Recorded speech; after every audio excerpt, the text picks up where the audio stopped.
Strait sprawling Islamic State Network. 25 people, five nations, five groups, not nations, five groups. They've cut up their cash, cut up their supplies, cut up their money, cut up their children. Islamic State has become a huge power. They're a bunch of sick maniacs, but they keep getting people to join them. For word of me, I don't know why, but U.S. sanctions the Strait to sprawl the Islamic State network. Sprawling. They're not going to be easy to uproot. It's going to have to be done. It's going to have to be done very quickly to save more dissidents, more migrants from leaving the Syrian nation. There's so many of them. So many people stuck in their problem.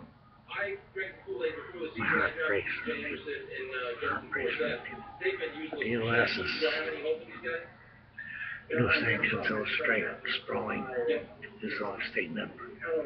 25 people, 5 groups across the world. Keep publicize that Islamic State shit. This is something that started those things.